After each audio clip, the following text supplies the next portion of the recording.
Esta información que se está viendo ahí proyectada es todo un privilegio el poder contemplarla incluso. ¿Por qué? Porque es la primera vez en nuestra región, y posiblemente un fenómeno también bastante atípico en el ámbito nacional, que se hace un estudio tan sistemático, tan pormenorizado y tan general.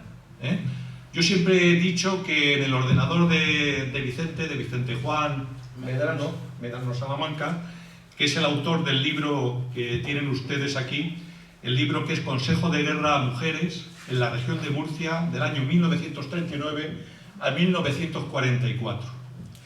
Esto solamente es una parte del todo.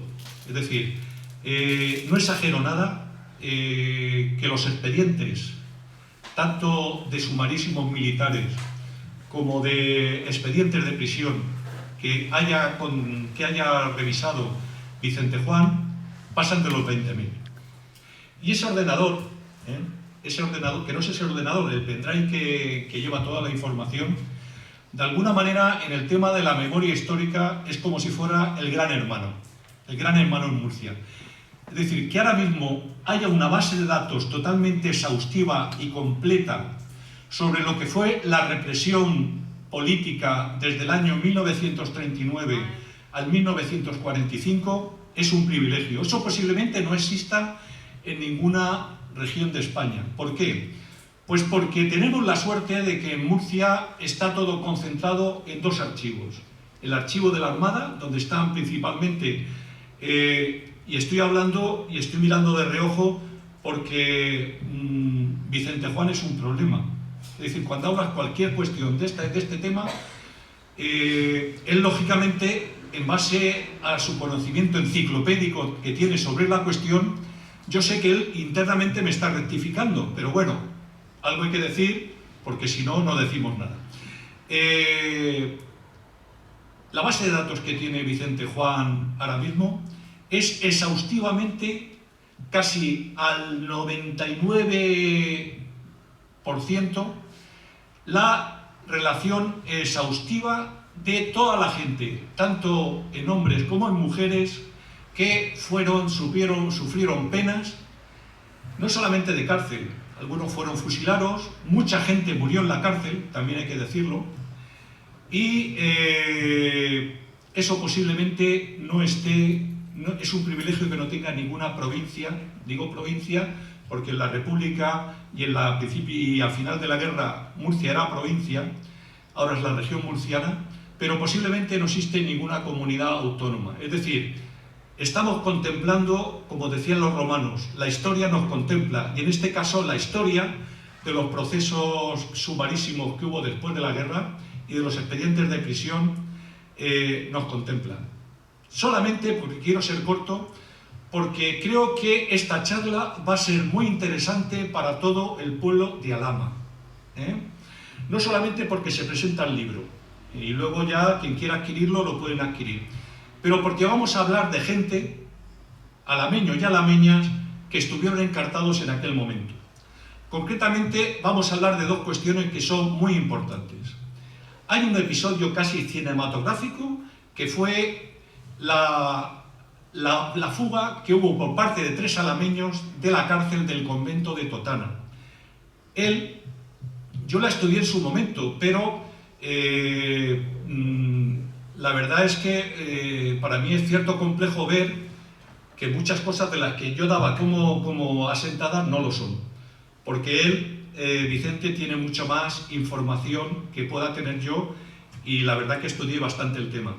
Y con eso se puede hacer una película, porque hasta ahora sabíamos dónde habían caído 2 de ellos, pero ya sabemos el tercero en base a la información que tiene Juan.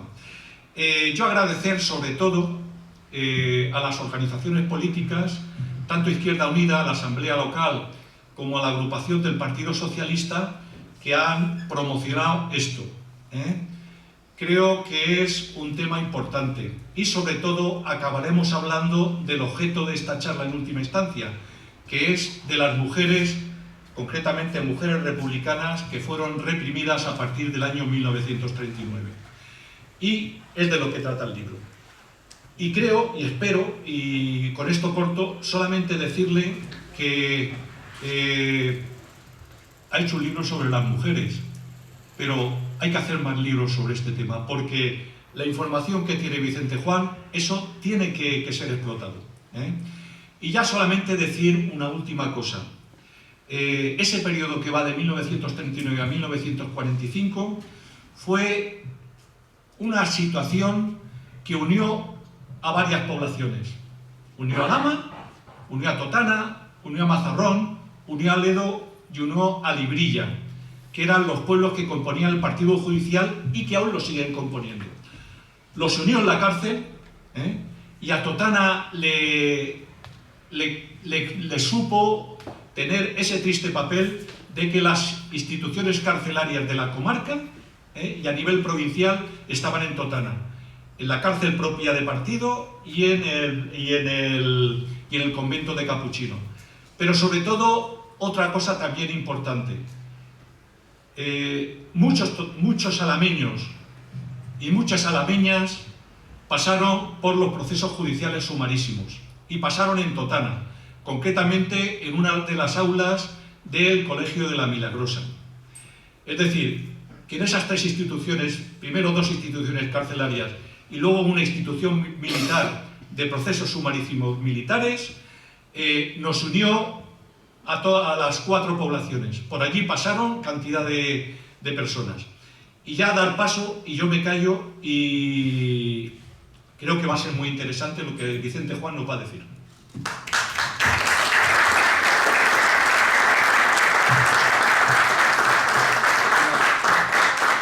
Buenas tardes. Ante todo, gracias por asistir y compartir este rato. Y después del alto nivel al que me has puesto, espero no decepcionar porque vamos.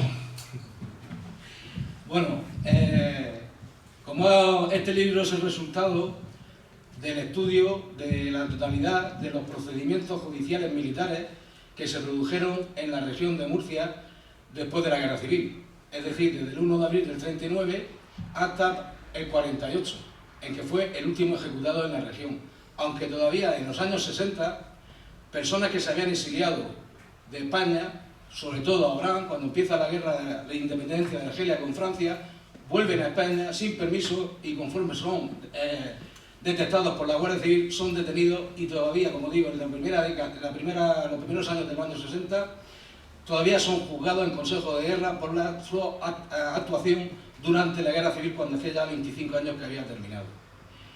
Estos procedimientos, como ha dicho Alfonso, se encuentran depositados en el Archivo Naval de Cartagena. Allí encontramos los del Ejército de Tierra y los procedimientos que realizó la Marina. Y en Madrid, en el Archivo Histórico del Ejército del Aire, encontramos los del Ejército de la Aviación, lógicamente. Este juzgado especial de aviación estuvo en la localidad de San Javier. También está basado en el estudio de los expedientes de prisión que se conservan en el Archivo Regional de Murcia, que están todos, de todas las cárceles de la región, excepto los de la cárcel de San Antón de Cartagena, que están en Sangonera, en la prisión de Sangonera, y de momento no se han podido estudiar. Lo primero que permite ese estudio sobre la totalidad de los expedientes es poder aportar a día de hoy, 85 años después, unas cifras fidedignas, contrastadas, de esa represión que se produjo en la región de Murcia al término de la guerra. Pues bien, aproximadamente alrededor de 45.000 personas, 45.000 murcianos, pasaron por la justicia militar una vez terminada la guerra. De esas 45.000 personas, 1.350 fueron mujeres. Sorprende que hay una diferencia enorme entre la cantidad de varones juzgados y las mujeres. Aproximadamente fueron el 2-3% de la totalidad de los juzgados. Y es porque a pesar de que la República había traído una expectativa nueva hacia la mujer, pues no le dio tiempo a tener una incorporación plena a la vida política, a la vida social del momento.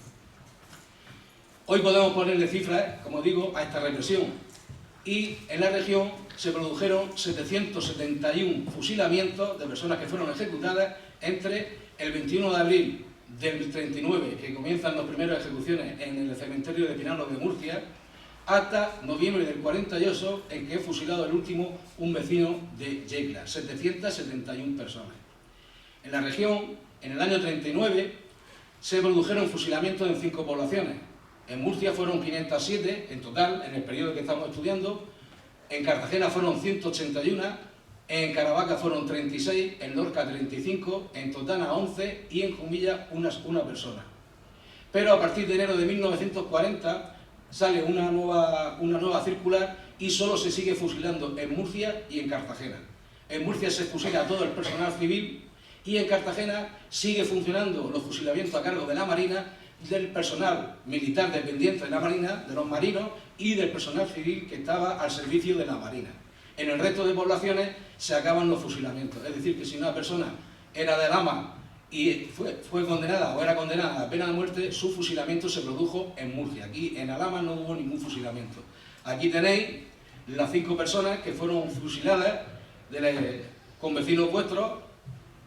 Además de ello, como ha comentado Alfonso, hubo otras 3 personas alameñas, que luego hablaremos de la fuga, que fueron los fugados de la prisión de Totana. Fueron abatidos por la Guardia Civil en la persecución que se hizo después de la fuga. Otras 2 personas fueron condenadas a la pena de muerte y conmutadas por la de 30 años. Y a partir de aquí, estos datos son fidedignos. A partir de aquí faltan todavía, porque no me da tiempo, con todo el trabajo que llevo encima no me da tiempo. Aquí están las penas de 30 años, en las que podemos observar, por ejemplo, que cumpliendo condena también hubo fallecimientos en prisión. Ahora mismo tenemos contrastado que 650 murcianos murieron en las prisiones cumpliendo sus diferentes condenas. En este caso, alameño, José Rubio Cerón El Ferde, pues falleció en la prisión central de Totana en enero del 42 y la causa de la muerte fue colapso. Alfonso Cerón Cerón, alias el Marranero, también falleció en la central de Totana, la causa de la muerte, esclerosis renal. Pues luego hay penas de 20 años, penas de 16 años, en este caso Ginés López falleció en la prisión del partido de Totana igualmente a causa de la vitaminosis con colitis aguda. ¿Qué quiere decir avitaminosis? Pues que se murió literalmente de hambre. Estas personas que murieron en prisión, en primer lugar, tuvieron que vivir en unas condiciones infrahumanas. Las cárceles estaban llenas de piojos y de chinches. Pero no solamente eso, las enfermedades infecciosas corrían por doquier, sobre todo la tuberculosis pulmonar, que fue una enfermedad que afectó a la totalidad de la población española, pero sobre todo en los lugares de hacinamiento, donde estaban como piojos en costura, y nunca mejor dicho. Pero además de estas enfermedades infecciosas, la siguiente causa de la muerte es el hambre, la falta de comida. No comían, no tenían prácticamente que comer. Su subsistencia dependía de que si la prisión estaba cercana al pueblo de su residencia, pues sus mujeres, sus familiares, pudieran ir rascando poco a poco del día a día y en una visita semanal o quincenal le pudieran llevar algo de comida con que suplir la falta de alimentación que tenían en las prisiones. Y a partir de aquí pues vamos entrando, ya vi que son condenas menores, y como el libro está centrado en las mujeres, pues aquí tenéis otro fallecido, en este caso condenado a la pena de muerte. El sumario, el auditor de guerra, que luego contaremos qué función tenía, lo repuso al inicio para que se iniciaran nuevas investigaciones, pero falleció también en Totana a consecuencia de insuficiencia renal con anasarca generalizada. Y a partir de ahí comienza una lista de mujeres alameñas que fueron condenadas a prisión. En este caso, la mujer que sufrió más tiempo de prisión en Alhama, la condena más grande, fue la de Antonia Peñaner Berchí, la americana, que fueron 12 años de prisión mayor. Y después entramos en una lista que fueron 12 años y un día de prisión menor, pues de varias mujeres. Después hablaremos de algunas de ellas y así pues vamos viendo una pequeña muestra que hubo más de las personas que fueron condenadas aquí en la región. Pero ya sabemos todos que hubo condenas, ya sabemos todos que hubo represión y ya sabemos mucho de esto. Pero ¿cómo llegaron estas personas ante el Consejo de Guerra? ¿Cómo llegaron a ser condenadas a la pena de muerte y fusiladas o a cumplir largos años de prisión? ¿Por qué fueron acusadas? ¿De qué fueron acusadas? Pues eso es la primera parte de la que trata el libro y la que yo os voy a tratar de explicar para que si alguno después lo adquiere pueda tener y leer las historias de las mujeres que vienen reflejadas en el libro, pues pueda tener un conocimiento para poder seguir los procedimientos militares.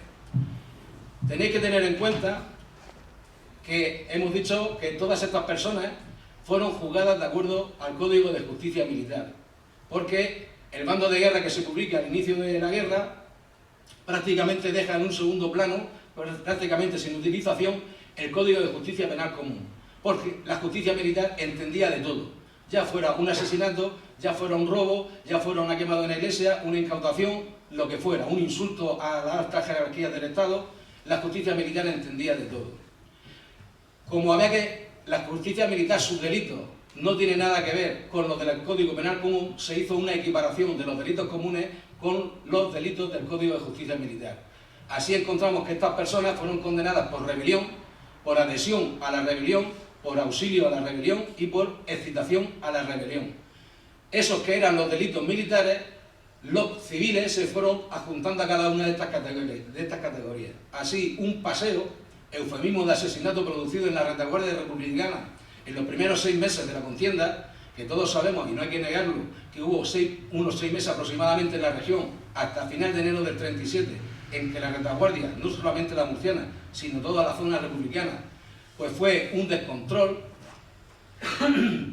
pues un paseo era juzgado por la justicia militar y se le condenaba no por asesinato, sino por adhesión a la rebelión. Este término conllevaba la pena de muerte casi segura o la pena de 30 años de prisión, que era la reclusión perpetua. En el apartado de auxilio a la rebelión encontramos delitos que van desde los 6 años hasta los 25 años. Y aquí encontramos una gran variedad. Lo que hemos dicho antes, incendios de iglesias, de imágenes sagradas, incautaciones de fincas, de viviendas, registros domiciliarios, denuncias de personas de derecha, insultos al glorioso Ejército Nacional y al invicto caudillo. Todo este tipo estaba englobado en el auxilio a la rebelión. Y luego quedaba el otro, que era excitación a la rebelión, que eran los delitos más pequeños, como podía haber sido exaltar la causa roja en sus conversaciones públicas. Voy a ir utilizando el término, la palabrería o la terminología de la época porque llama mucho la atención. Pues tenéis que olvidaros, a partir de tener esta exposición, tenéis que olvidaros de la justicia que nosotros conocemos en una democracia. Estos procedimientos militares no tuvieron ninguna garantía, ninguna. Y parece mentira que 85 años después no se les haya anulado y se les haya devuelto la honorabilidad a las personas que fueron juzgadas en estos procedimientos. La primera irregularidad que encontramos, y la vamos a ir comparando con lo que nosotros conocemos, es que a día de hoy, si una persona quiere denunciar a alguien, pues tiene que ir a un juzgado de guardia, a un juzgado, poner la denuncia, habrá un juez con su carrera judicial que leerá la denuncia y, de acuerdo a sus conocimientos sobre la materia, pues admitirá la denuncia y ordenará a las fuerzas y cuerpos de seguridad del Estado a que procedan a la detención de la persona en cuestión que ha sido denunciada. Bien, pues en este momento eso no existía. Nada más terminar la guerra, cualquier persona, vuelvo a usar terminología de la época, que fuera totalmente afecto a la causa nacional y de reconocida solvencia moral, podía detener a un vecino suyo y presentarlo en la cárcel. Hubiera denuncia o no hubiera denuncia de por medio. Evidentemente, también detenía la Guardia Civil y la policía. Y, por supuesto, la Falange, los miembros de Falange. Falange, igual que durante la guerra, había sido un cuerpo paramilitar. Terminada la guerra, en la represión, es un cuerpo parapolicial con las mismas atribuciones que los cuerpos de seguridad del Estado. Como digo, podían ser encerrados en la prisión sin necesidad de haber denuncia. ¿Por qué? Por haber sido rojo, porque el vecino sabía que había pertenecido a un partido de izquierda, a un sindical, o había ostentado algún cargo en el ayuntamiento o en alguna de las organizaciones del momento que fuera considerada de izquierda. No te preocupes, ya está ahí, ya veremos la manera de endiñarte de qué delito te vamos a acusar. Hasta el punto que cuando pasaba cierto tiempo y no se producía ninguna denuncia contra esta persona que estaba en prisión, lo que se hacía era publicar en el boletín oficial de la región del Estado, en el boletín del Estado de la región y en la prensa una nota requisitoria de aquellos vecinos que tuvieran conocimiento sobre la persona que estaba en la prisión y que pudieran aportar datos sobre su actuación sobre la pasada guerra civil para poder iniciar el procedimiento judicial militar correspondiente. Otra cuestión, cualquier persona que hubiera servido tanto voluntario como por su quinta, en el ejército de la República, en sus distintas armas, aviación marina o tierra, también fueron juzgados. Toda la totalidad de las personas que intervinieron en el ejército de la República también fueron juzgadas. No se libró ninguna. Y nos encontramos con que de la noche a la mañana, es decir, a partir del 9 de febrero del 39, que se publica la Ley de Responsabilidades Políticas, todas estas personas que habían defendido la legalidad republicana, partidos de izquierda, sindicatos, se convirtieron por dicha ley de la noche a la mañana en criminales, en culpables. Hoy día nadie es culpable, todo el mundo tiene la presunción de inocencia. Nadie es culpable hasta que se demuestra. Pues en aquella época era completamente al revés. Todos eran culpables hasta que la persona en cuestión pudiera demostrar su inocencia. ¿Cómo se demostraba esa inocencia? Pues recurriendo a los avales. Los avales, la familia, que era una de las poquísimas cosas que podían hacer los familiares cuando estas personas estaban en prisión, ya instruyéndose el sumario o en espera de que se instruyera, se dedicaban a buscar avales de las personas de derecha o de conocidos que tuvieran cierta influencia, que podrían decir algo favorable a favor de su familiar. Si estos avales venían del entorno eclesiástico o de la propia falange, pues lógicamente tenían más valor que la de cualquier otro vecino. En el caso de que hubiera habido una denuncia, pues a la persona se la presentaba en el cuartelillo, el mismo vecino, no hacía falta que fuera la policía o la falange a detenerlo, los mismos vecinos lo presentaban en el cuartelillo ya detenido. Ahí se producía un primer atestado, un primer interrogatorio sobre las acusaciones que se le estaban haciendo a las personas. Y es aquí, en los cuartelillos de la Guardia Civil, donde hay numerosísimos testimonios dentro de los procedimientos judiciales, que es donde se producían las palizas y las coacciones para firmar lo que tuvieran que firmar. Le comentaba a Alfonso precisamente que una persona de Calasparra, que fue interrogada en el año 39, cuando se le tomó declaración en el año 43, ante el juez que en ese momento le hizo el interrogatorio, cuando le preguntó si se ratificaba en la declaración que había prestado 4 años en el cuartelillo de Calasparra, este hombre dijo que no. Y cuando le preguntó al juez por qué, dice que el sargento de la Guardia Civil iba redactando la declaración sin hacerle ninguna pregunta, solo le preguntó por su filiación. Y que una vez terminada de redactar a su manera y puso lo que él quería, le invitó a firmar. A lo cual esta persona se negó. Y fue invitado a firmar de nuevo, dándole una serie de golpes con el vergajo. Y el propio denunciante de la persona, que también estaba presente en el interrogatorio, le dio varios culatazos hasta que puso la firma en la denuncia, en la declaración que acababa de redactar el sargento de la Guardia Civil. Y no solamente termina aquí, dice que pasó al lugar que estaba como prisión, y esas noches, las 4 noches siguientes, de 12 de la noche a 1 de la madrugada, fue sacado cada una de esas noches, vuelto a llevar otra vez al cuartel de la Guardia Civil y vuelto otra vez a sufrir los malos tratos que había sufrido el día que hizo la declaración. Una vez que ya se ha producido este primer atestado y ya la persona, el auditor de guerra que hemos nombrado antes, es la única persona que intervenía dentro de estos procedimientos que tenía conocimiento judicial, el único que tenía conocimiento del Código de Justicia Militar, propiamente la carrera de la abogacía. Pues el auditor era el que daba número al procedimiento y el que ordenaba que se iniciara el sumario. Hecho esto, el siguiente paso era pedir informes a las 3 autoridades del momento, es decir, a la alcaldía, a la Guardia Civil y a la falange. Estos informes lo que pretendían eran, a través de personal afecto a cada uno de estos organismos, ir preguntando por el vecindario para poder levantar un perfil sociopolítico y moral de la persona que iba a ser juzgada. Después ver qué supuestos delitos o hechos había cometido durante la guerra civil y terminaba prácticamente con una sentencia. Me voy a explicar. Todos estos informes empezaban de la misma manera. Alfonso Cayula, de ideas izquierdistas, de mala moral, de pésimos antecedentes políticos sociales, perteneciente al Partido Socialista, no sé qué partido es, perteneciente al Partido Socialista, fue concejal del Ayuntamiento de Totana, Supuestamente, primero era decir, es una persona de izquierda, defendió la causa marxista, propagandista de la idea revolucionaria. Una vez que se dejaba eso claro, entonces se pasaba a los supuestos hechos en que había participado. Se le supone autor de haber participado en el incendio de la iglesia de su barrio, o en la quema de imágenes sagradas, o en un paseo, o en lo que sea. Y estos informes terminaban con una frase demoledora.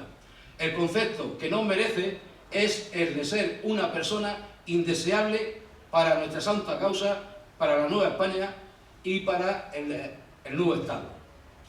Esta frase, que estaba ya hecha, se imprimía en los informes, prácticamente era lo que determinaba la sentencia que se iba a producir en el Consejo de Guerra. Muchísimas veces las sentencias de los consejos de guerra son copias literales de los informes de la Falange. Pues bien, la siguiente irregularidad que encontramos es que el mayor acusador del fiscal no fueron los propios testigos, fue el rumor público, fue la referencia. En el pueblo se sabe, he oído, se comenta. ¿Por qué? Porque los paseos que se produjeron en la retaguardia republicana no se cometían a las 12 de la mañana, no se cometían a la luz del día y en la plaza del pueblo. Pues se sacaban de noche, se les sacaba del pueblo, o se llamaba a otros milicianos de otro pueblo cercano para que se los llevara, y en el camino pues se les asesinaba. Por lo tanto, fuera de las personas que participaban directamente en el asesinato, no había testigos. Con lo cual, una vez que se llamaban a los testigos en los sumarios, todo el mundo, cuando hacía la declaración, era de referencia, de rumor público se sabe. Pero es que además estaba la particularidad de que estos testigos eran las mismas personas que habían participado en la elaboración de los informes de la Guardia Civil, de la Alcaldía y de la Falange. Con lo cual eran totalmente, demoledores hacia la persona que iba a ser enjuiciada. No se ahorraban no se ahorraban nada. Y podríamos decir, ¿y los testigos de la defensa? Pues no existían.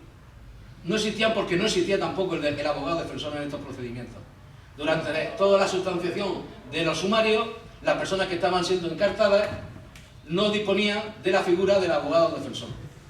Lo más parecido a lo que hoy podemos conocer como testigos de la defensa era cuando al propio encartado se le hacía la segunda declaración, se le tomaba la segunda declaración, se le decía que tenía que nombrar a 2 personas, y vuelta otra vez con la misma terminología, de reconocida solvencia moral y totalmente afecta a la causa nacional, que puedan avalar su conducta durante la pasada guerra civil. Es decir, que inclusive los 2 testigos que se podrían asimilar a los testigos de la defensa también eran de la otra cuerda.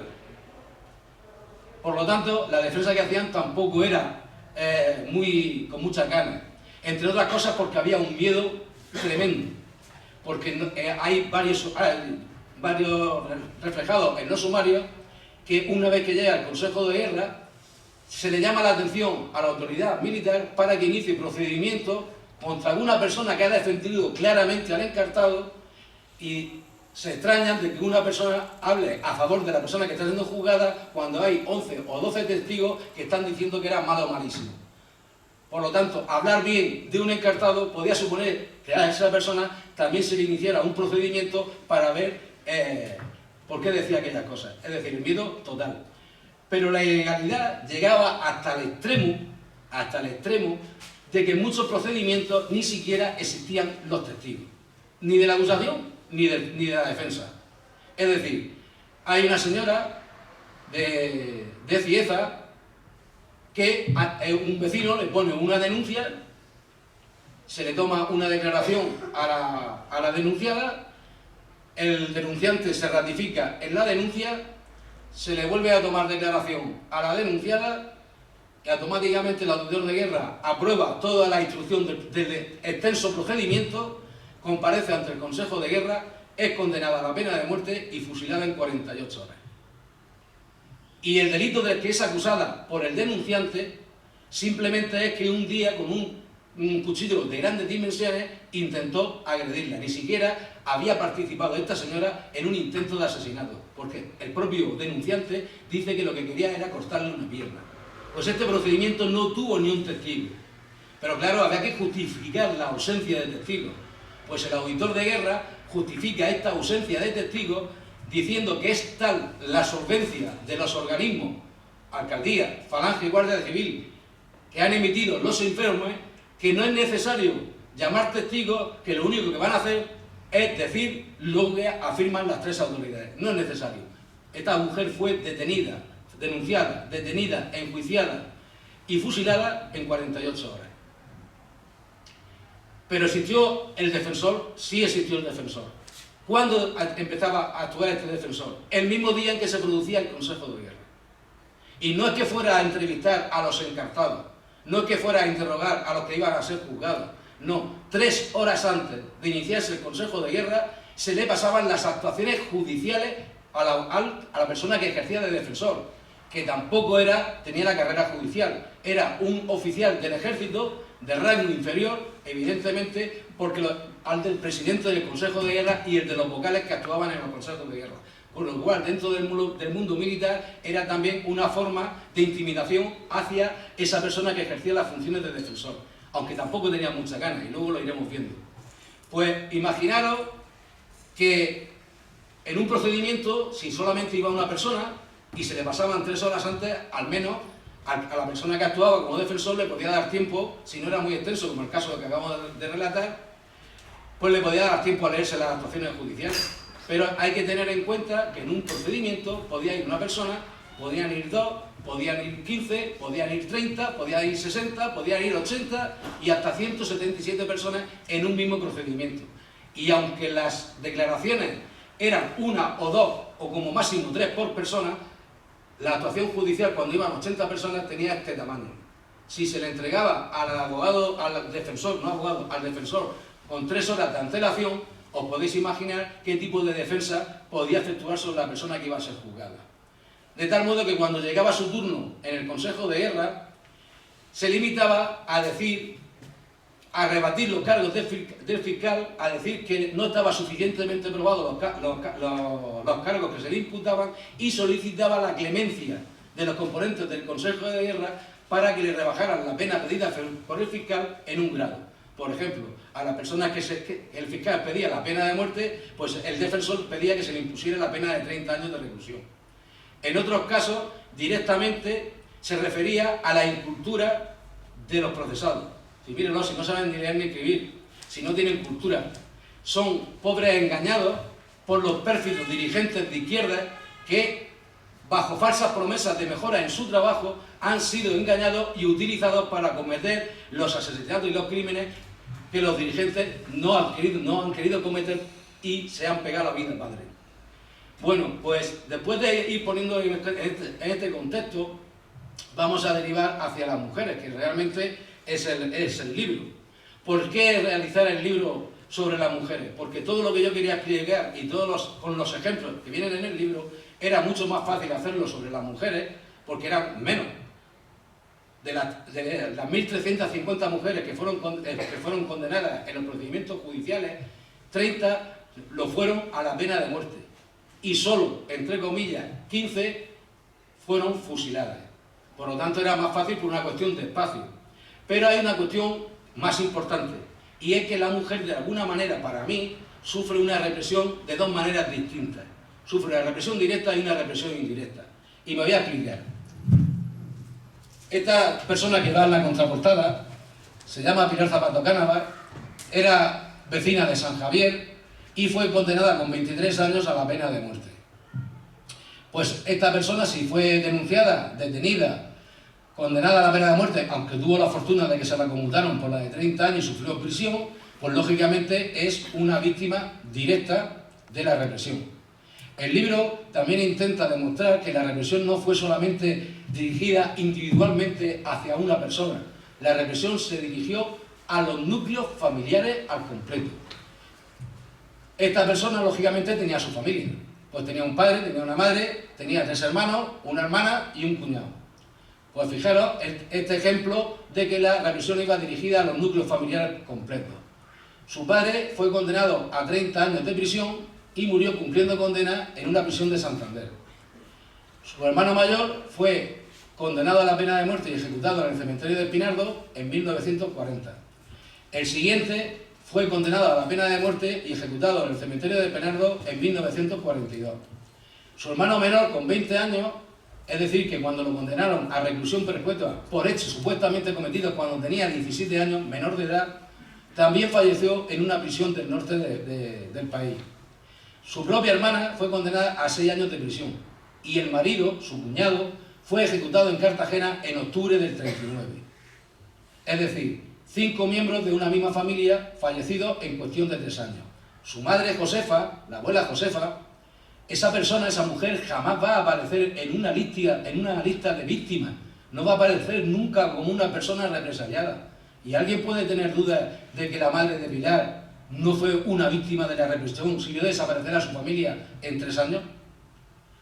Pues la mujer esa represión la sufre porque estamos hablando de una época en la que, en general, en la familia, el sueldo que entra lo trae a la casa el hombre.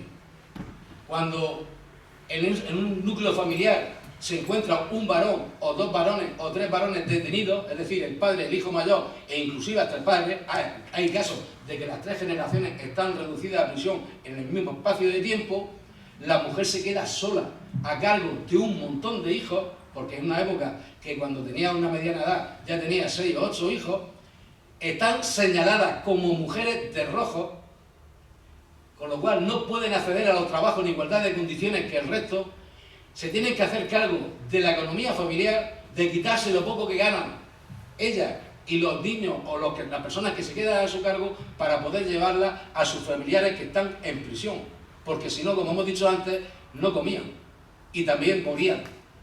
Tenían que hacerle frente a estas dos cosas a la vez.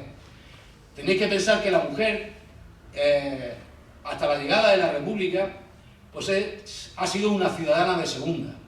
No contaba para nada en la vida política, social, cultural, nada, no existía. Es de la llegada de la República y con sus nuevas leyes que promulga en la Constitución del 31, cuando a la mujer se le reconocen una serie de derechos que hasta entonces ha carecido de ellos. No solamente es el voto del año 33, es que se le permite acceder a la escuela en las mismas condiciones que los varones, a la educación. Se le permite acceder a profesiones que hasta ese momento estaban vetadas exclusivamente para los hombres. En fin, se le abre una expectativa de futuro que hasta ese momento no había tenido la mujer.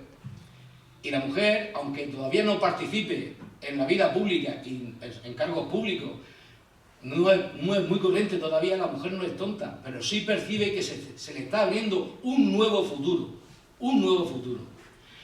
Hay que pensar que en ese momento, a la llegada de la República, en el 36, hasta el 36, el índice de analfabetismo de la mujer alcanza el 70% de la población femenina. Mucho más acusada en las poblaciones pequeñas que en las poblaciones grandes. Y aquellas que dicen que saben leer y escribir, cuando uno observa el trazo de la firma, podemos pensar que apenas si sabían pintar su nombre, porque realmente no tenían capacidad comprensiva de leer un texto. Acordaros de la película de Los Santos Inocentes, cuando llama el señorito al Paco y le dice, firma aquí, y el hombre de allí firma y dice, si es que sabe escribir y leer. Y lo único que sabía era hacer pintar su nombre. Pero, ¿de qué delitos fueron acusadas las mujeres? Pues mira, aunque parezca una burrada, el único lugar o el único aspecto en donde la mujer fue equiparada al hombre en completa igualdad fue en los procedimientos judiciales militares. Se las trató con la misma dureza y sin ningún miramiento que a los hombres. Pero había unas diferencias, como en la cabeza de estas personas del bando vencedor, no voy a decir nacionalista, como dice mucha gente, porque si decimos bando nacionalista, damos por sentado que el bando republicano no luchó por España. No, oiga, usted fue el bando sublevado o el bando golpista, porque los republicanos lucharon por España, por una España diferente, viene a la que hemos vivido, pero ellos lucharon por España, por su España. Si decimos bando nacional, los otros es que no eran ni siquiera españoles. De hecho, en la documentación aparece oficialmente que los ganadores, los golpistas, se autodenominaban ejército de ocupación. Pues bien, a las mujeres en la mentalidad de estas personas, que su pretensión era devolver a la mujer a su papel tradicional de toda la vida, es decir, dependiente totalmente del hombre y de la Iglesia, no nos olvidemos de la Iglesia, no eran capaces de entender que una mujer pudiera tomar las riendas de su vida y haber tomado la calle, haber salido a la calle, haberse vestido de miliciana y haber empuñado un arma en defensa de lo que ella consideraba que eran unos derechos que se le estaban dando y que se le iban a quitar. Y por eso se lanza a la calle en igualdad de condiciones que el hombre a defender lo que le habían dado, lo que la República le había dado.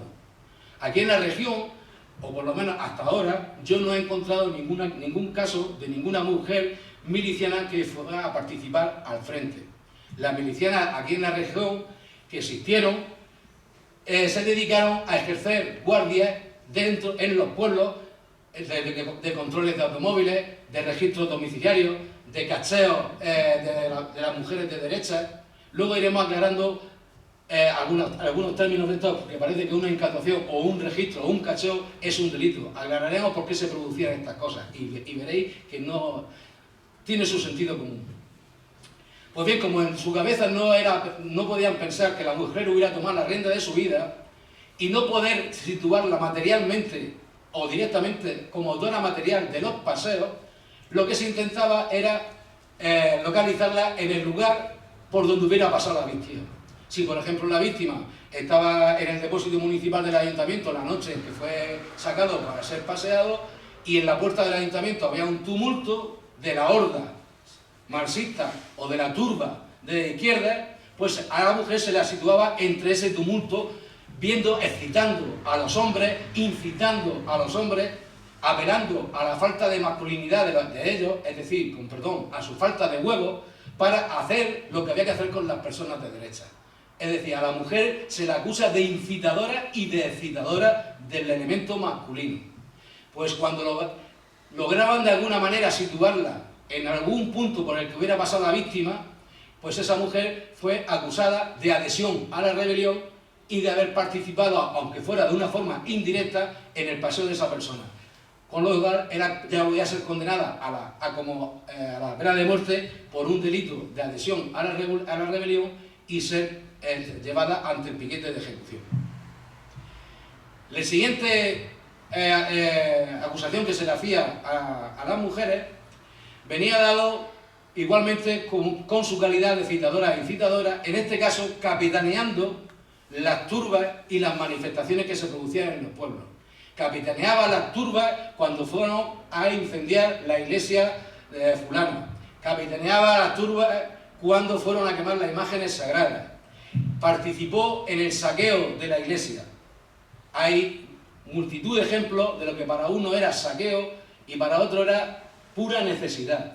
Mirad, una chica, no recuerdo ahora mismo de qué pueblo era, fue condenada a 12 años de prisión y textualmente la sentencia pone: participó en el saqueo de la iglesia. En concreto, se llevó la puerta de un confesionario y la puso como puerta de retrete en su casa. Pues eso le costó 12 años de prisión. Otra chica se la acusa de haber participado en el robo de la ropa de una de las vírgenes que hay por la iglesia. Cuando le toca el turno a la mujer de declarar, dice que efectivamente el día que estaban quemando las imágenes, pues vio un trozo de paño en el suelo que iban a echar a la hoguera y se lo llevó.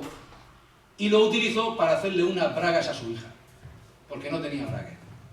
No tenía capacidad de comprar las bragas y se llevó el trozo para hacerle unas bragas.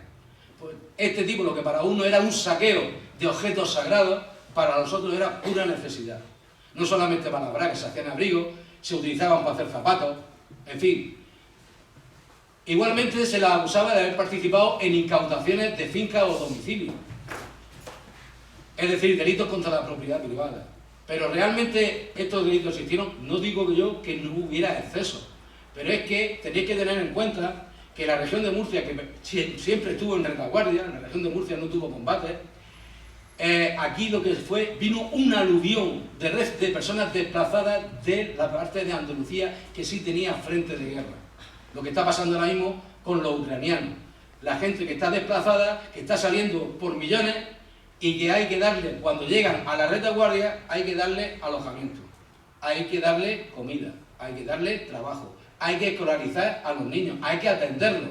Pues si en el pueblo en cuestión había una casa o una finca de una persona de derecha que ya se había marchado del pueblo, bien por miedo a las represalias que pudieran tomar sobre él por ser persona de derecha, o simplemente porque tenía tantas propiedades que venía al pueblo simplemente en verano, pues el Frente Popular incautaba estos edificios, estos domicilios, para poder hacer un realojo de las personas desplazadas que venían de los frentes.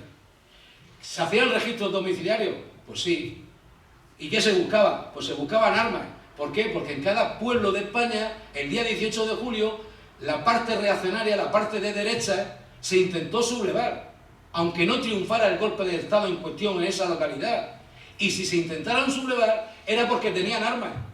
Y entonces la parte que había salido de ese momento legal y vencedora de la situación, pues tenía que requisar las armas. Y si primero se le llamaba, oiga, deme usted las armas que tenga. Dice, yo es que no tengo. Pues entonces voy a efectuar el registro porque te la voy a sacar a la fuerza. Pues esos eran los registros domiciliarios. Es que se llevaron muebles y enseres de mi vivienda.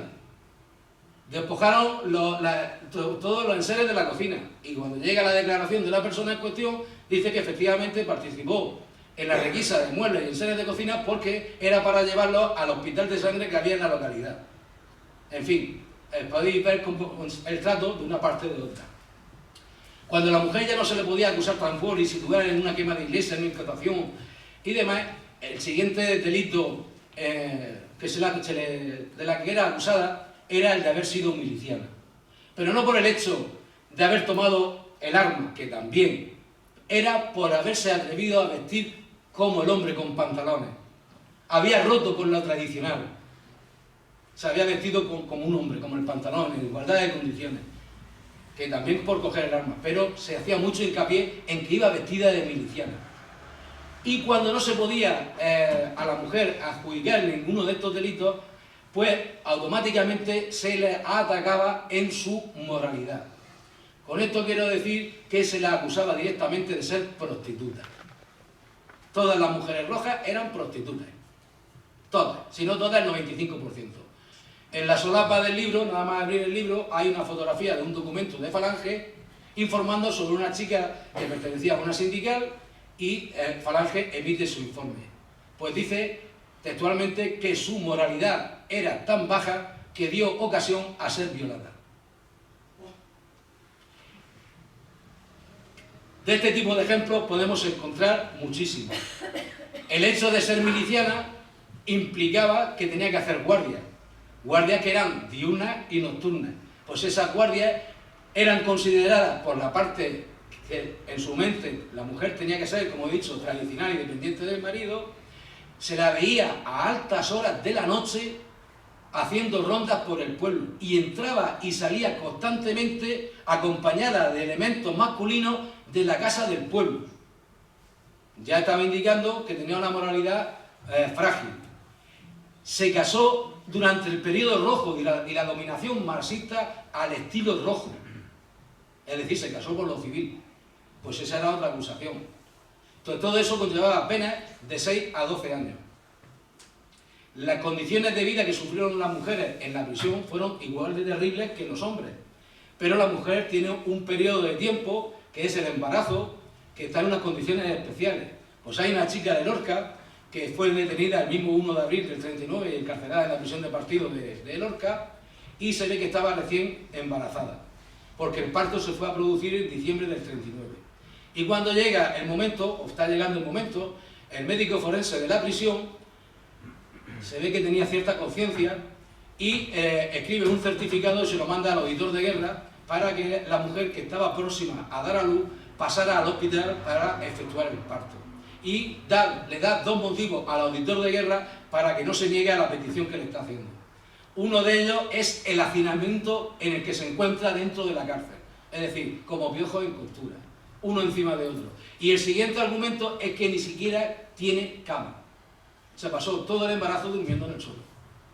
Afortunadamente pasó al hospital, pero con la coletilla de que a los 15 días de haber dado a luz regresara a la prisión ella y su bebé. ¿Por qué? Porque la ley permitía a las mujeres tener con ellas en la prisión a los niños hasta los 3 años, que era digamos, el periodo de edad del pecho a los bebés. A partir de los 3 años tenían que salir de la prisión.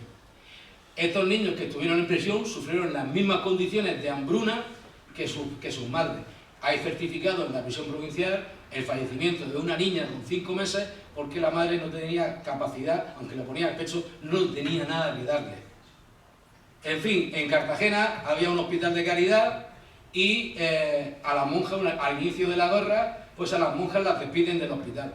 Y textualmente se dice que las monjitas fueron despedidas del hospital y fueron sustituidas por enfermeras rojas, que a lo que se dedicaban era a pintarse los labios y las uñas y a pulular por entre los enfermos como si estuvieran en un baile. Es decir, siempre comparándola a la baja moralidad de la mujer. Y cuando llegaba el turno del defensor, pues se le aplicaba que se había salido de la órbita de su marido. Había abandonado su tarea de madre y de ama de casa por estar en la calle viéndosela con hombres hasta altas horas de la noche. Y así podíamos continuar con multitud de ejemplos. Porque la mujer, independientemente de todas estas acusaciones que estamos viendo que se produjeron en los procedimientos, aunque en un principio fue al frente como miliciana, aunque ya digo que aquí en la región de Murcia yo no he encontrado ninguna, fueron retiradas del frente muy pronto. A partir de diciembre y enero del 37 fueron retiradas del frente y pasaron a la retaguardia. Pero no por eso su misión dejó de ser importante para la República, porque fueron a sustituir, como todos podéis suponer, la mano de obra masculina en las fábricas, en el campo, haciendo las tareas que normalmente habían sido de los hombres. Pero no solamente eso. En Cartagena, que fue la segunda por tanto por ciento, la segunda ciudad de España más bombardeada detrás de Barcelona, hubo 117 bombardeos en Cartagena, las mujeres constituyeron una brigada de desescombro tras cada uno de los bombardeos para encontrar víctimas debajo de los escombros. Cuando llegaban los barcos a descargar el material de guerra o el material que viniera, había otra brigada de mujeres que se encargaban de hacer la descarga de ese material. Y el trabajo de estibador es un trabajo muy duro y la mujer lo cumplió. No solamente eso, una fábrica de municionamiento de Toledo fue trasladada a los Hablos de Cartagena porque lógicamente es lo que más sé y es lo que más he estudiado. Una fábrica de municionamiento que había en Toledo, antes de ser ocupada por las fuerzas sublevadas en septiembre del 36, con el famoso Alcázar de Toledo, pues fue trasladada a Cartagena y se instaló en el Parque de Artillería. Esa fábrica de municionamiento pues era servida por 1.200 obreros, de los cuales 800 eran mujeres. Estaban distribuidos en 3 turnos de 8 horas. Pues esa fábrica de municionamiento, que en las cifras más optimistas, cuando empezó a estar a rendimiento, pensaban que podía producir 50.000 cartuchos a diario, fue capaz de enviar a la batalla de Madrid en noviembre del 36 de la cifra de 200.000 casquillos diarios. Pues eso también fue mérito prácticamente de las mujeres, que eran una mayoría aplastante dentro de esa fábrica. Por eso digo que la mujer, aunque no estuviera en el frente, su trabajo fue igual de importante para el sostenimiento de la República. Nada más que voy a terminar, para poder terminar esto, si no nos quedamos cortos de tiempo. Cuando a una persona la condenaban en el Consejo de Guerra a la pena de muerte, eso no quería decir que ya fuera a ser efectiva la ejecución, porque esa pena tenía que ser comunicada a su excelencia, que era quien finalmente daba el enterado en un documento que se llamaba el enterado de la pena de muerte impuesta, y ya se podía mandar a la persona, ya pues se podía hacer la ejecución efectiva. Pues desde el inicio de la guerra, el 17 de julio del 36, hasta mayo del 40, todas las órdenes de ejecución que se produjeron en España las firmó personalmente don Francisco Franco. A partir de mayo del 40 ya delegó en los capitanes generales de las distintas regiones tanto la potestad de aprobar las sentencias de muerte como las conmutaciones. Pero fijaros qué cosa más curiosa. Los capitanes generales no tenían ningún inconveniente en aprobar las penas de muerte impuestas en los consejos de guerra, pero no se atrevían a la conmutación de las penas. Automáticamente se lo pasaban al cabeza de familia, no sea que le fuera a caer un pescozón por haberle perdonado la vida sin el consentimiento del caudillo. Y por no extenderme más, pues por aquí podemos dar por terminar esta parte y ya, pues gracias por atenderme, espero no haber aburrido y que os haya gustado.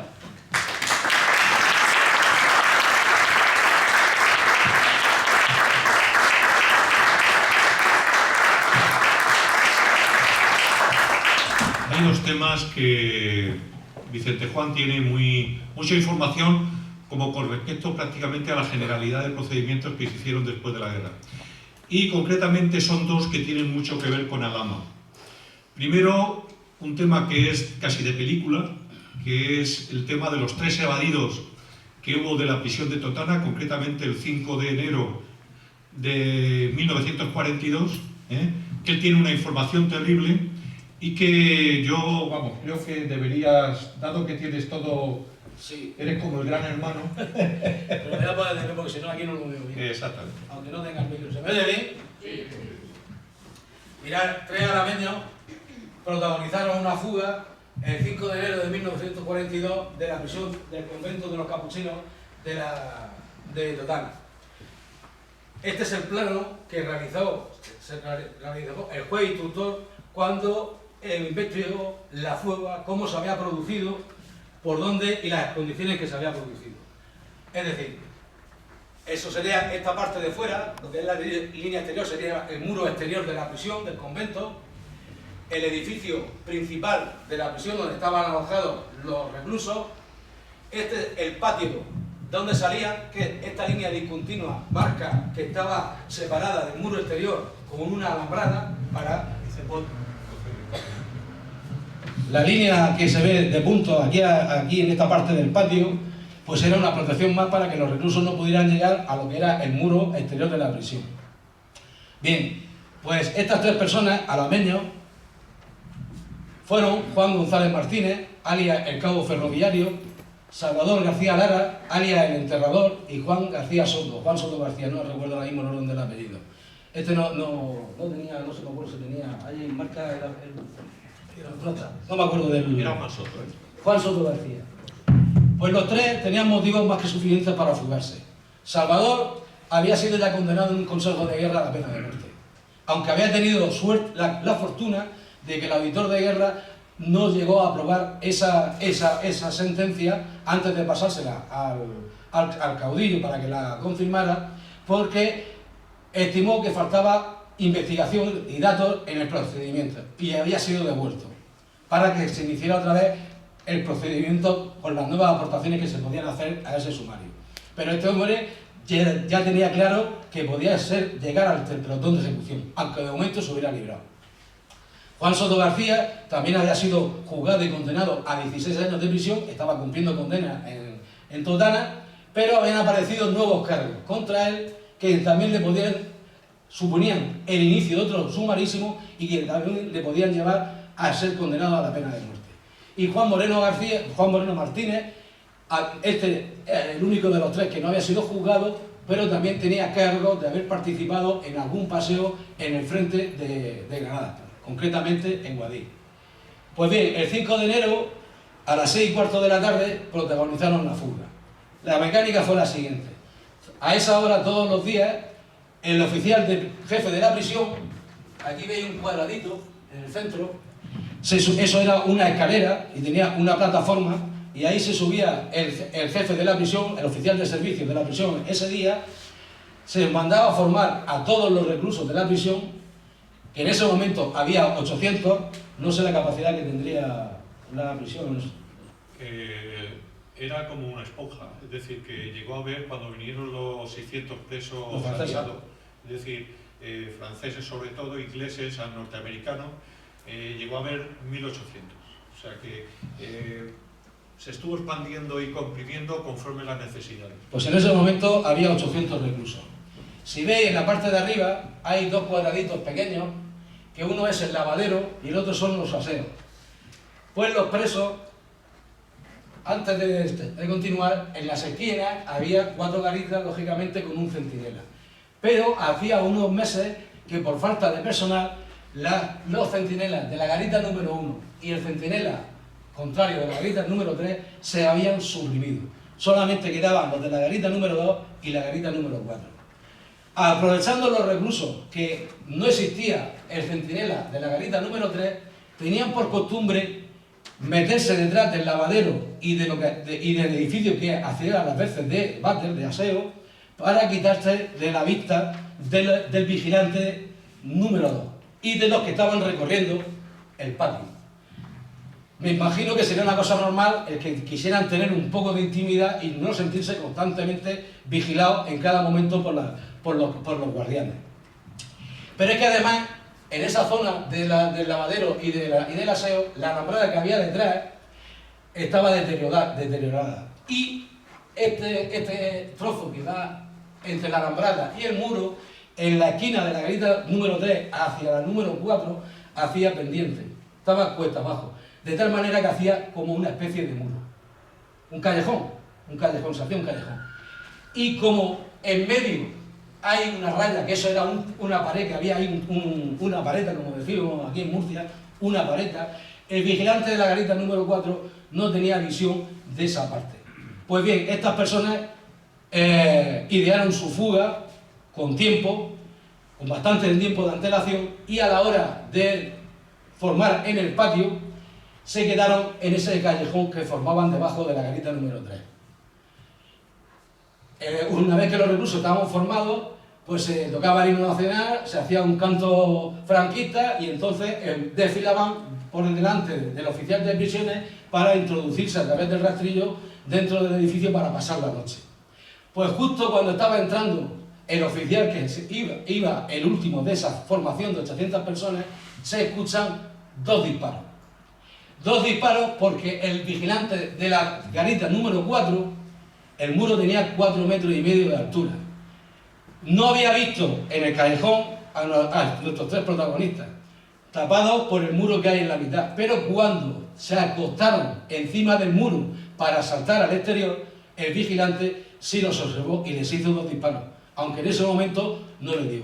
¿Cómo escalaron ese muro? Pues pacientemente fueron sacando de un taller de espartería que había dentro de la prisión esparto para hacer las sogas que utilizaron para poder saltar ese muro. Unas sogas que en su extremo le quitaron las asas a los cubos y a las calderetas para que sirvieran de gancho para poder engancharlos en ese muro exterior. Que además, una vez que terminaba el muro, había una barandilla también de hierro. Pues las asas de los cubos y las asas de las calderetas las utilizaron a modo de ganchos para sujetar las sogas al muro.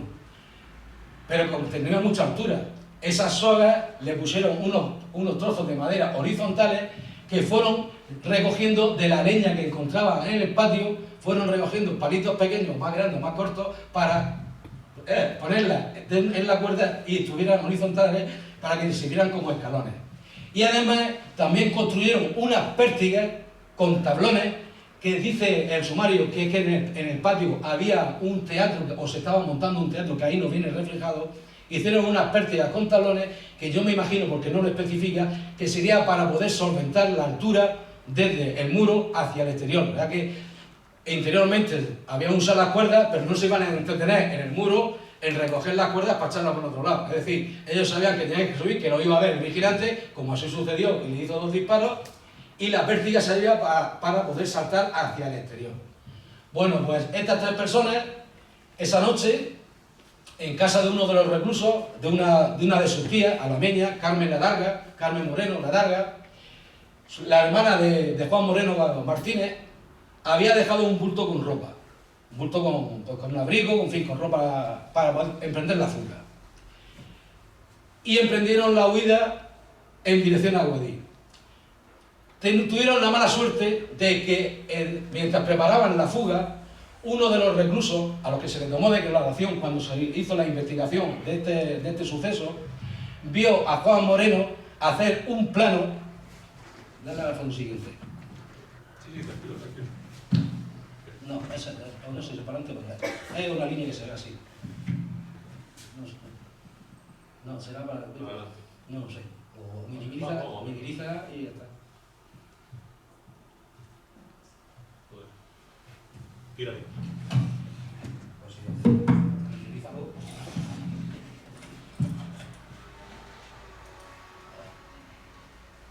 ¿Qué momento más incómodo?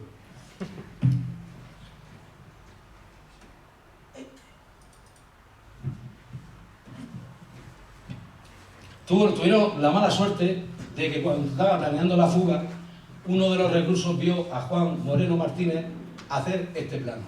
Este plano tiene anotados todos los pueblos, desde Totana hasta la zona de Guarí.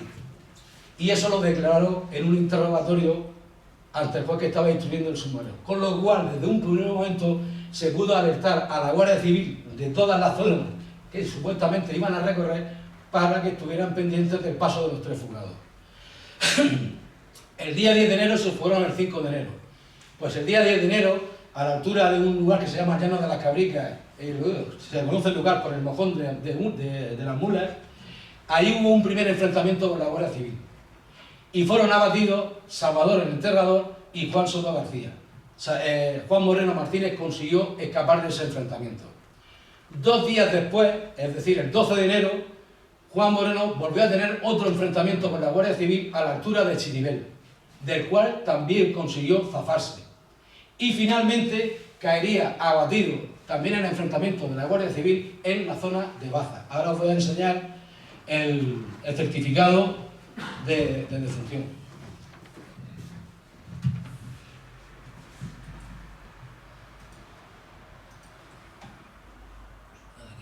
Bueno, este es... no sé si es este, no, esa es la fuga. Ese es el telegrama que mandaron desde Baza diciendo que la Guardia Civil había metido a una persona que, por la información que habían encontrado dentro de los bolsillos, podía ser el que faltaba de la fuga de Totana. Y efectivamente se mandaron fotografías, que ahora las veremos, y este es el certificado de la defunción por abatimiento por la Guardia Civil de Juan Moreno García. No sé si se ve para poder leerlo ahí. No sé si se ve bien. Bueno, pues es muy importante ponerle a las personas cara y rostro, porque si no parece que hablamos de alguien inexistente. Pues tenemos la suerte de que por lo menos de 2 de ellos tenemos fotografía.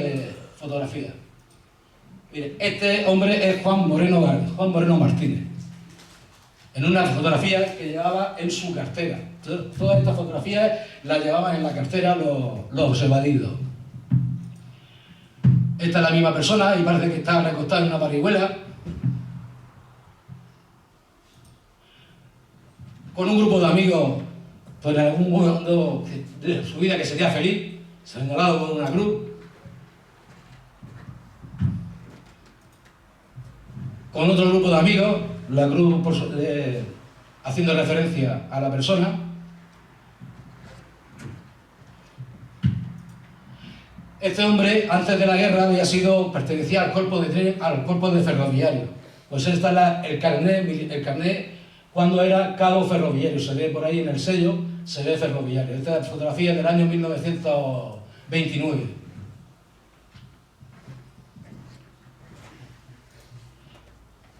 El reverso del carnet. Y a partir de aquí entramos en la fotografía de Salvador García Lara, alias el Enterrador. Pues ahí lo tenemos. Aquí lo vemos acompañado de 2 milicianas, 2 mujeres vestidas de milicianas, de las que hemos hablado al principio como durante la charla. Pues ahí lo tenemos a él en medio, con dos chicas que a lo mejor pudieran ser de Lama, puesto que él era de aquí, es muy probable que quizás las 2 chicas fueran de aquí. Y ahí lo tenéis a la izquierda, pues también pues, con un grupo se ve en algún hospital, aquí hay un hospital de sangre también, ¿no? Totana. En Totana, pues posiblemente sería una foto en algún hospital militar o algo. Pues ya os digo, estas 3 personas que se fugaron el 5 de enero, pues la que más sobrevivió a la fuga fue Juan Moreno Martínez, que llegó hasta el día 19. Los 3 fueron abatidos en enfrentamiento armado con la Guardia Civil. Hay un dato que es un tema que hay que estudiar, que es concretamente la muerte del Ferre. El Ferre era alameño también y esta ocurrió en la prisión de Totana. Era José Rubio Cerón. El tema, y ya digo que es un problema cuando planteas cualquier hipótesis, el planteársela a Vicente, porque entonces él te desmonta la hipótesis. La cuestión es que este hombre murió en la prisión de Totana de colapso que era y así aparece en el acta del sacerdote, el día 7 de enero de 1942. ¿Qué quiere decir eso? Que fue 2 días después de que se diera la evasión de los 3 alameños. La cuestión está en que, parece ser, según dice Vicente, que en el sumario uno de los tres evadidos dice que él presenció la muerte en otro pabellón de la prisión de Totana unos días antes. Pero hay estudios que dicen que realmente la muerte del Ferre, de José Rubio Cerón, fue a partir de la evasión el día 5 de estos alameños, y que en base a malos tratos, para saber para dónde iban o hacia dónde habían escapado, pues de alguna manera se les fue la mano y lo mataron. O sea, lo mataron en base a tortura y malos tratos. Es decir, es toda una película, y es muy interesante. Y luego, si quieres hablar de alguna de las mujeres alameñas... Sí, de las 3 chicas que, bueno, ha habido 2 peticiones, por parte tuya fueron de la Pericala y de Pijulina, y por parte de Joaquín, de Isabel Sánchez Mulero. Vamos a ver si la encontramos por aquí. Bueno, aquí tenemos a Antonia Peñalver Berchí, alias la Pericala. A ver, vamos a ver el impulsor.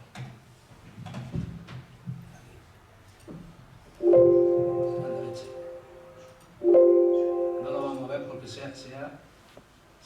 madre mía. Ay, señor. Se le ha quitado el vínculo. Claro. No, pues... espera. Vamos a buscarlo de otra manera.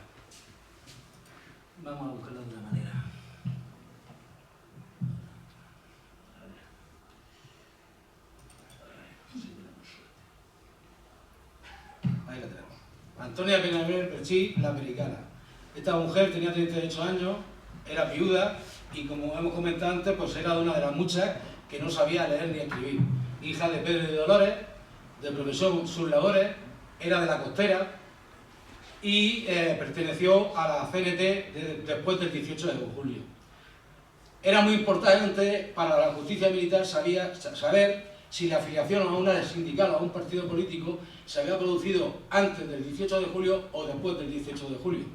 Porque si la persona en cuestión era afiliada a algún partido sindical antes del 18 de julio, esa persona era una roja o un rojo de siempre. Mientras que los que se afiliaban después de iniciado el golpe de Estado, pues eran personas que posiblemente hubieran tenido que afiliarse forzadamente por las circunstancias para poder trabajar. Porque hay que decir que en el periodo de la guerra, si no se estaba afiliado a una sindical, a un partido, no se daba trabajo tampoco a las personas. Pues esta mujer fue denunciada el 30 de octubre del 39 y hizo su primera declaración el 13 de julio del 42. Y fue acusada en octubre del 39 de formar parte de la CNT, ser propagandista, acudir a mítines, vestir de miliciana, insultar al glorioso Ejército Nacional, de tener relaciones íntimas con los dirigentes de la CNT de la Costera e incluso con los de Murcia, y de haber estado embarazada de rumor público durante la guerra. O sea, un clásico de las acusaciones que se le hacían a las mujeres. Y es que creo que las reúne todas. Por los testigos que depusieron en el sumario, no se ha podido confirmar ninguna de las acusaciones. Y los informes de las autoridades tampoco son claros, son muy vagos. Esta persona, a pesar de ser condenada a 12 años y un día a 12 años de prisión mayor, no llegó a entrar en prisión. Y os preguntaréis cómo es posible, si fue condenada a 12 años de prisión, cómo no pisó la prisión. Bueno, pues hay que explicar que desde octubre del 39 se empiezan a producir los indultos sobre las penas impuestas. ¿Por qué se producen estos indultos? Porque la mitad de España estaba encerrada. Unos habían muerto durante la guerra, otro tanto por ciento se había exiliado fuera de España, y una parte muy importante estaba en los campos de concentración y estaba en prisión. En Murcia hubo 2 campos de concentración, aunque fueran 2 conventos, El de la Isabel, el convento de la Isabela en Murcia fue el campo de concentración número 1 y el convento de la Agustina el campo de concentración número 2. Después, sin cambiar sus condiciones interiores, pasaron a denominarse prisiones habilitadas, siendo las condiciones de dentro las mismas que sufristeis en el convento de los capuchinos, que nunca se llegó a decir como campo de concentración, pero que tuvo las mismas condicionantes en el interior. Pues esta mujer no llegó a entrar en prisión porque en la época en que se produjo o se iba a producir el Consejo de Guerra, aproximadamente sobre el año 43, ya había salido el indulto para las penas de 12 años de prisión. Como ella no llegó a comparecer ante el Consejo de Guerra, porque cuando se le hizo la lectura de cargos y sabiendo que el indulto estaba promulgado y que ya no iba a entrar en prisión, ella se conforma con la petición que le hace el fiscal. Es decir, el fiscal dice, son 12 años de prisión mayor, ella se conformó con la petición y el mismo día no llegó a celebrarse el Consejo de Guerra y fue puesta en libertad. No en libertad absoluta, pasó a estar en libertad condicional. La libertad condicional que también tenía tela, ahora si nos da tiempo, es muy tarde ya. Bueno, pues esto es el fiscal, el procesado, Antonia Peñalver Berchí, de ideología izquierdista, afiliada a la CNT, fue miliciana en la Diputación de la Costera, yendo vestida de mono y correaje. Concurrió al registro y saqueo de la casa del vecino y él saltaba en sus conversaciones la causa roja. Concurrió a mítines formando parte de la presidencia e intentó ir voluntaria al Ejército Rojo sin conseguirlo. Profirió amenazas graves contra las personas de orden. Pues lo que estábamos comentando. Su hermano, Antonio Peñalver Berchí, pues fue condenado a 6 años y 1 día de prisión mayor. La siguiente es, vamos a ver si la encontramos, porque es que hay que buscarla así, porque se ha ido el hipervínculo. Este caso va por Joaquín, Isabel Sánchez Mulero, la Requemá, también vecina vuestra, en este caso de 22 años, casada y que sabe leer y escribir. Bueno, pues esta mujer, la acusación que se le hace fue de participar en el saqueo de la vivienda de un vecino, llevándose ropa en octubre del 36. También profanaron algunas imágenes religiosas de la casa, tirándolas al suelo y rompiéndolas, diciendo mueran las insignias religiosas.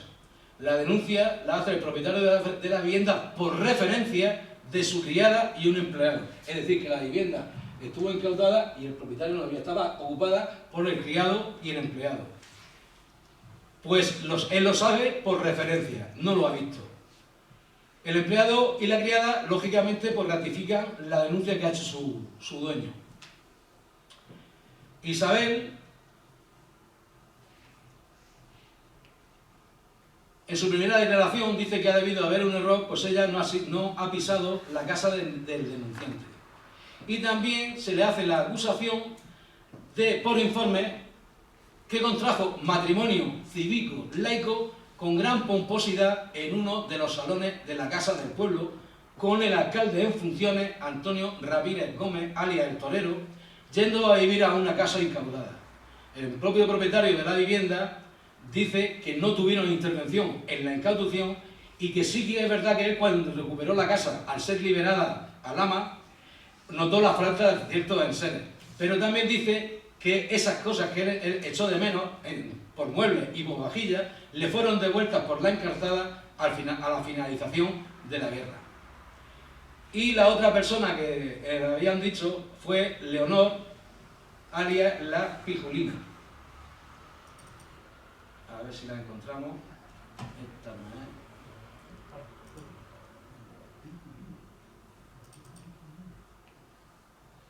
Aquí está. 49 años, casada. El caso de Leonor también tiene también miga, porque vaya a ver pues, todo lo que hemos estado hablando. Fue acusada de participar en el saqueo de la vivienda de un vecino, llevándose ropa en octubre del 36. También la misma va en el mismo sumario que la Requemá, que Isabel Sánchez Mulero. En su primera declaración, Leonor reconoce que fue a la casa para ver de llevar ropa, pero al hospital de sangre, lo que estábamos hablando. y otra ropa que se llevó, entre ellas un abrigo usado y una cama, un colchón, una manta vieja y una almohada, se la cedió el propio Frente Popular a ella porque ella había recogido a una niña que vino refugiada de Almuñécar. Lo hemos comentado también durante la charla. Pues Leonor, por informe, ponía los letrerillos en las casas requisadas por el odiado Comité del Frente Popular y participó en detenciones y la destrucción de la iglesia, pero estos extremos no se han podido comprobar. Leonor instancia el 13 de febrero de 1941 desde la prisión y expone que padece un quiste infectado en el exterior de sus órganos genitales y solicita el traslado al hospital, reconocida por el médico de la prisión. Se autoriza el traslado al hospital el 14 de junio del 41, 6 meses después de que ella lo solicitara.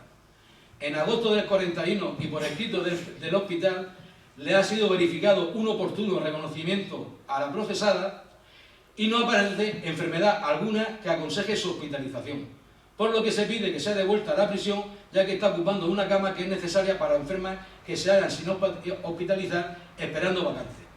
En septiembre del 41 reingresa de nuevo en la prisión de Totana. Y la sentencia en concreto pues fue esta. Afiliada a la UGT desde antes de producirse el glorioso alzamiento nacional, durante la dominación marxista fue presidenta de la sección femenina de dicha sindical, intervino en las requisas de objetos del domicilio del vecino y en la colocación de carteles e incautaciones, y esos hechos pues, son calificados constitutivos de un delito de auxilio a la rebelión. Pues como veis, todo lo que hemos hablado está perfectamente expresado en las sentencias que se produjeron. Y con esto, si hay alguna pregunta o alguno quiere preguntar algo, pues yo doy por finalizada la presentación, charla, como queráis llamarla. Espero no haber aburrido, que hayáis pasado un buen rato y en fin.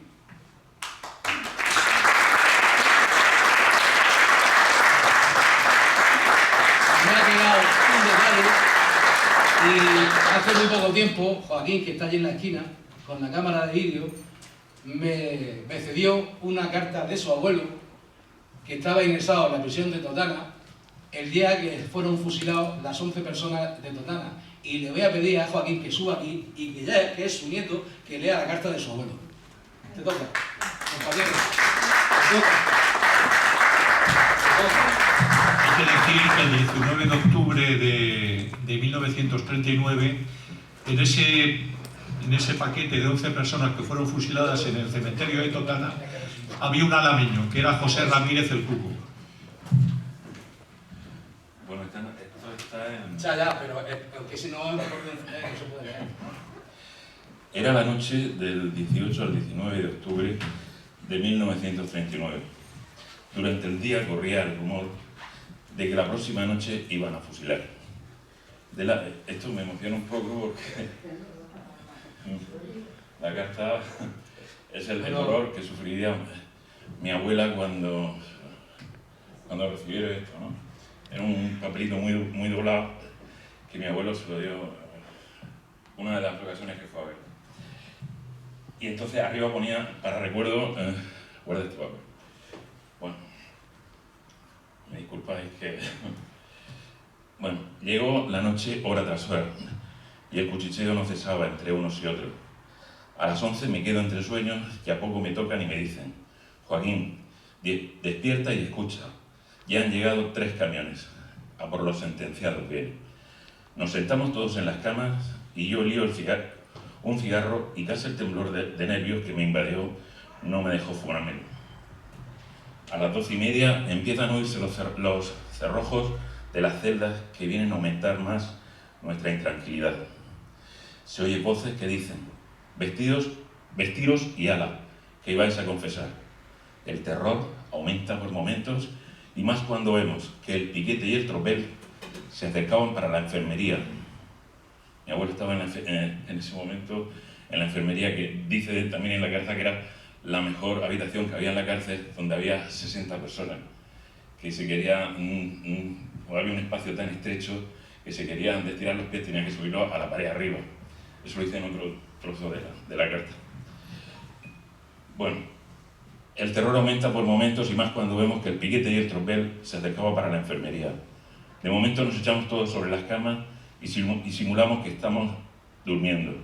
De pronto se abre la puerta y el oficial dice: Agustín Romero Norte, vístete y ale. Agustín Romero Norte, creo, Alfonso, que era el taxista. Sí, le decían... El taxista de Aledo. Le decían el aleano. Era taxista en Totana, pero él era originario de Aledo.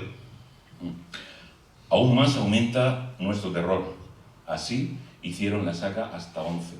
11 son los que efectivamente fusilaron aquella mañana, la madrugada. Se apagó el ruido de abrir y cerrar las celdas y seguidamente se oía decir: callar, que no se enteren los rosquilleros que han sacado a su hermano. Así pasaban estos instantes cada vez más agravantes, y más cuando salió este, que para nosotros que era inocente. Transcurrió hora y media entre suspiros y ayes. No sé qué hora era cuando me invadió el sueño y quedé profundamente dormido. Sueño de angustia y de dolor. Eso es lo que vivió mi abuelo aquella noche.